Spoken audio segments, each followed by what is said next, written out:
Bonjour, je suis Marc Saez, la voix française du petit génie Dexter, de Gerard Butler, de James Nesbitt, et vous regardez une vidéo de Quasimodo World Parody.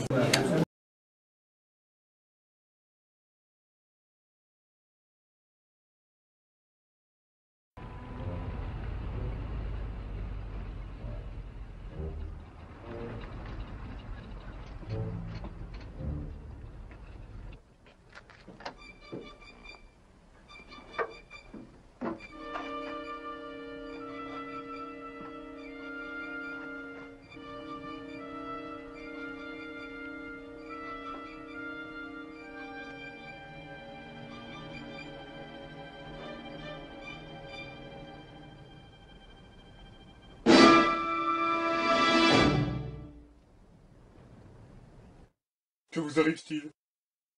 Des ennuis de moteur? Alors, on n'a plus d'essence? C'est le carburant qui marche pas? C'est pas de peine, hein? C'est un de mes pneus qui... Hein? J'ai pensé que... Ah, puis ça va, oui, bien sûr, j'essayais de... Oh. Écoutez, dans toute cette histoire, je crois que nous commettons une faute monumentale. Absolument d'accord! Alors?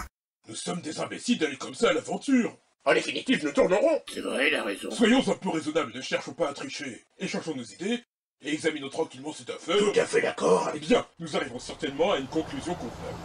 C'est ce qu'il nous dit, ouais, il a raison. Oui, comme ça, personne ne pourra avoir un avantage quelconque sur personne. D'accord. Pluriel. Oui. D'accord? On devrait enlever les voitures de ce virage. Oui, ne discutons pas sur cette route, il y a de la place plus loin. D'accord. Bien, rendez-vous là-bas. Où? Oui, Là-bas? et si on vous Viens, retrouve là-bas, allez, hein? viens.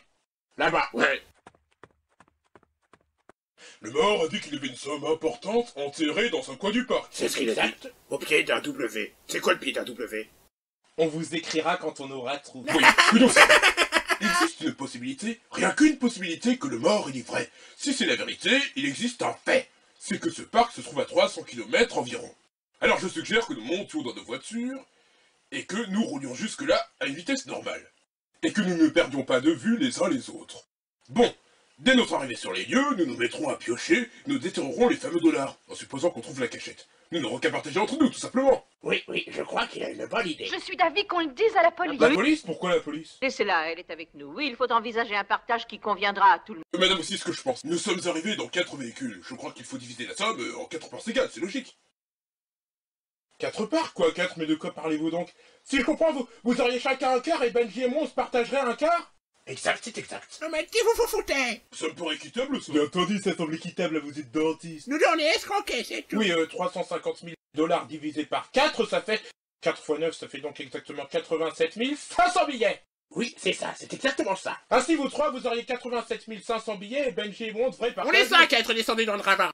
On devrait le partager en 5 parts. Il a raison, il faut partager en 5. J'accepte bien volontiers de discuter du partage à votre manière. Nous partagerons la somme en 5 parts égales, et chacune de ces parts vaudra 70 000 $. 70 000 billets? Ça, c'est du pognon. Dis donc, ça représente quelques-uns des déménagements de Modesto à Yuma, cet argent-là. Je crains que vous n'oubliez un détail. Je crains que vous n'oubliez un détail. Mais quel détail? Oui, mais quel détail? Nous comptons tous, n'est-ce pas? Nous sommes 8, c'est évident. Elle a raison, on est bien 8. En ce qui nous concerne, ma femme et moi, nous trouvons que ce partage est très équitable. Évidemment, vous êtes satisfait avec 2/8 au lieu du quart. C'est chic de votre part, c'est chic. allons du calme. Reprenons la conversation plus haut. Nous disions un quart pour chaque voiture, y compris mon camion. Un cinquième pour chaque part. 4 parts ou alors Tout 5 ça parce que cinquièmes. ce vieux tableau avec ses gros sabots. Espèce de voyou!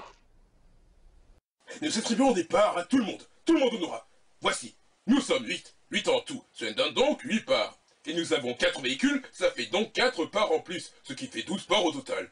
Ensuite, nous sommes 5 à être descendus dans le ravin. Nous avons donc 5 parts pour ça, ce qui fait 17 en tout.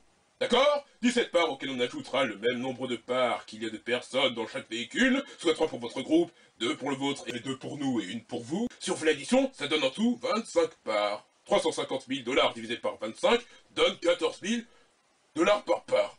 Vous allez comprendre, par exemple, vous auriez 3 parts. Parce que vous êtes 3 personnes, une part pour la voiture, une part pour être descendu dans le ravin, et 3 parts en plus parce que vous êtes 3 personnes dans la voiture. Ce qui vous fait un total de 8 parts, qui vous donne exactement 112 000 $.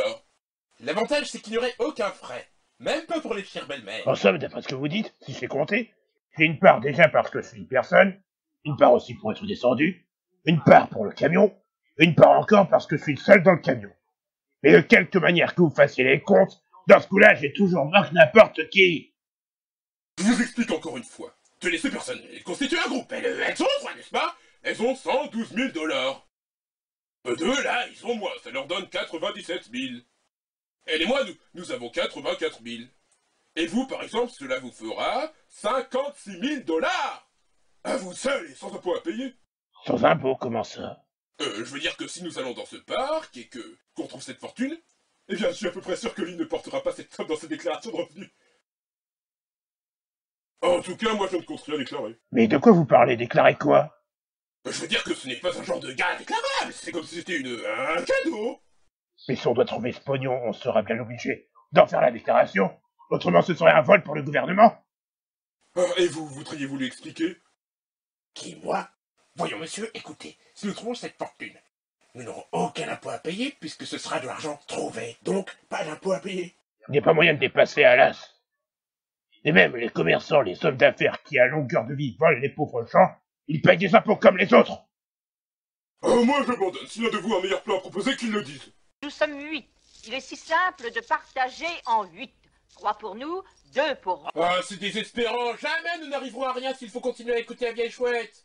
Qu'est-ce que vous cherchez à faire? À nous dresser les uns contre les autres pour qu'on travaille chacun pour soi? Et Dieu pour tous, sauf pour midi. Voilà, microbe, vous avez fini de faire vos réflexions. Oh, allons-nous-en d'ici. Je vous en prie, Ouais, si vous ouais. disputez, ça agace tout le monde. Écoutez, on a voulu calculer ce partage de 20 manières. Et chaque fois qu'on examine une solution, on trouve toujours une bonne raison pour refuser. Sous prétexte qu'elle n'est pas avantageuse. Bon, dans ce cas, il ne nous reste plus qu'un moyen à adopter, un seul, chacun pour soi. Y compris, naturellement, la vieille chouette. C'est une bonne chance, voilà, et que le meilleur gagne.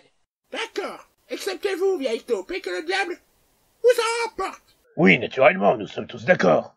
Écoutez, si on parlait raisonnablement de tout ça, il y a bien assez d'argent pour nous tous, au fond, à avouer. Il y en a assez pour vous, assez pour vous, assez pour moi, assez pour vous. Il y en a assez pour... Oh, mais c'est ma chaussure, ça me fait mal aux pieds. Sautez à la voiture!